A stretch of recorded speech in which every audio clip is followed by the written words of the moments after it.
Friends, M trick YouTube channel में आपका स्वागत है। मैं इनके गुप्ता।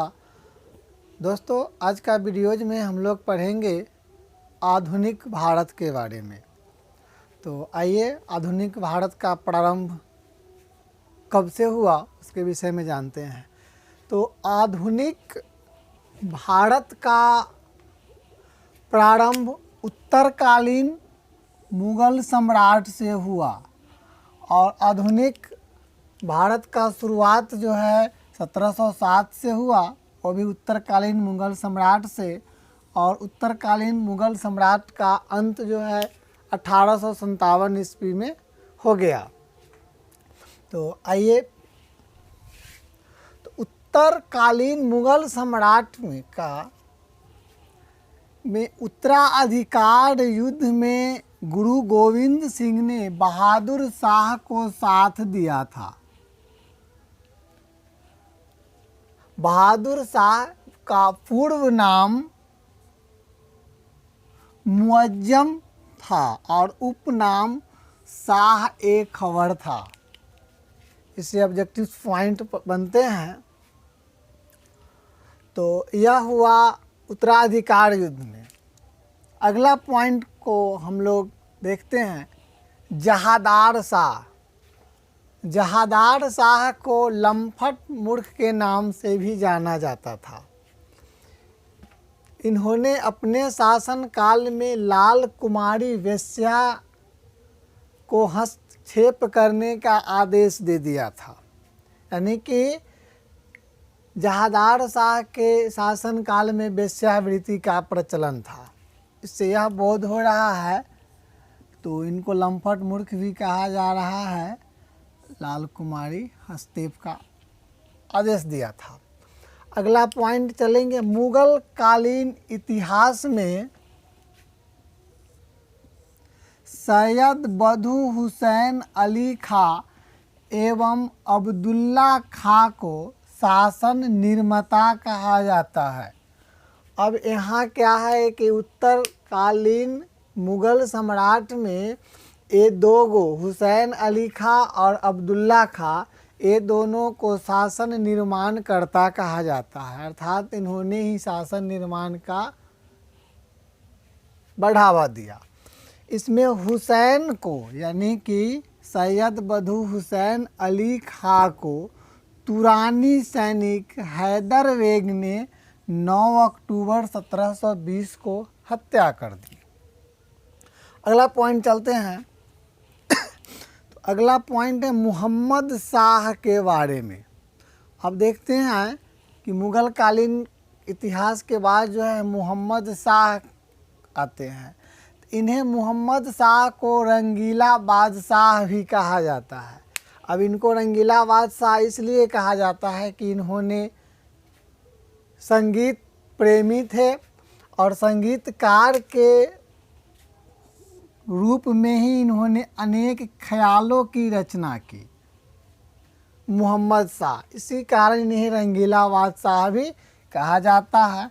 और इन्हीं के शासनकाल में हैदराबाद के किलिज खां ने निजाम उल मुल्क उपाधि धारण कर 1725 में स्वतंत्र राज्य की स्थापना कर दी। अब अगला पॉइंट चलते हैं ईरान पर। ईरान का पूर्व नाम फारस भी कहा जाता है और ईरान का सम्राट नादिर शाह थे। इन नादिर शाह को ईरान नेपोलियन भी कहा जाता है। इन्होंने 1739 ईस्वी में दिल्ली के शासक मुहम्मद शाह पर आक्रमण किया था। अर्थात कि ईरान का जो सम्राट नादिर शाह जो थे, वो दिल्ली पर 1739 ईस्वी में आक्रमण किया, जिस समय दिल्ली का शासक मुहम्मद शाह थे।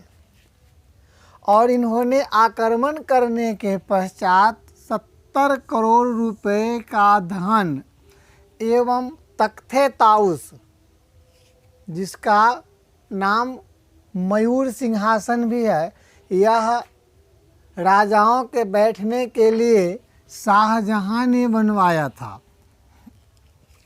ओ तथा कोहिनूर हीरा यह लेकर के और नादिर शाह ने जो है वह फिर से जो है आपस अपना देश फारस ईरान लौट गया। इस प्रकार मयूर सिंहासन पर बैठने वाला अंतिम शासक मोहम्मद शाह हुआ, क्योंकि इनके बाद जो है यह जो है ईरान यानी फारस का नादिर शाह ले गए तो ख़त्म हो गया। अगला पॉइंट देखते हैं शाह आलम द्वितीय का। शाह आलम द्वितीय को अली गौहर भी कहा जाता है। इनके शासन काल में 1803 ईस्वी में अंग्रेज़ों ने दिल्ली को कब्जा कर लिया। अब इतना जानिए कि जिस समय अंग्रेज ने दिल्ली को पर कब्जा किया उस समय शाह आलम द्वितीय का शासन था और वह समय था 1803। अगला पॉइंट देखते हैं पानीपत का तृतीय युद्ध 1761 ईस्वी में हुआ और इसमें मराठा एवं अहमद शाह अब्दावली, जिसका वास्तविक नाम जो है वह अहमद खां है, के सेना के बीच हुआ। और इसमें क्या हुआ कि अहमद खां की जीत हुई और अहमद खां ने भारत पर 8 बार आक्रमण किया। अब अगला पॉइंट देखते हैं कि गुलाम कादिर खां ने 1806 ईस्वी में शाह आलम द्वितीय की हत्या करवा दी। शाह आलम द्वितीय की हत्या 1806 ईस्वी में करवा दी। अब चलेंगे अंतिम मुग़ल सम्राट के बारे में। तो अंतिम मुग़ल सम्राट बहादुर शाह द्वितीय थे। इन्हें बहादुर शाह द्वितीय को जफ़र के नाम से भी जाना जाता है। इन्होंने अंतिम मुग़ल सम्राट थे अपने भारत का और 1857 ईस्वी की क्रांति में भाग लेने के कारण अंग्रेज़ों ने इन्हें बंदी बनाकर रंगून भेज दिया। इन्हें बंदी बनाकर और रंगून भेज दिया।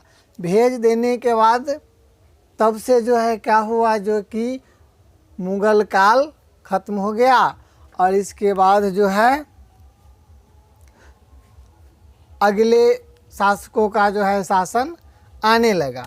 और इनके ही समय में यानी कि बहादुर शाह के समय में ही शायर मिर्ज़ा जो यह एक संगीतकार थे वह दिल्ली में रहते थे। और इसके बाद क्या हुआ कि बहादुर शाह द्वितीय ने हीरा महल लाल किला के समीप बनवाया था। तो इस प्रकार दोस्तों आधुनिक भारत का में उत्तर मुग़ल सम्राट ने इस प्रकार से शासन किया और शासन करने के बाद जो है फिर इनका शासन का अंत करके दूसरे शासकों ने शासक किया।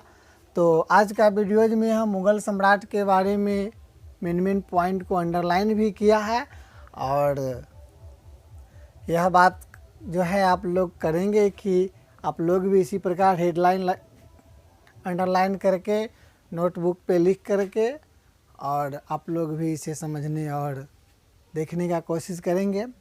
इसे स्क्रीनशॉट भी आप ले सकते हैं।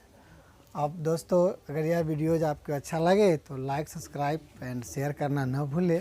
फिर नेक्स्ट वीडियोज में नेक्स्ट डे मिलते हैं। ओके, धन्यवाद।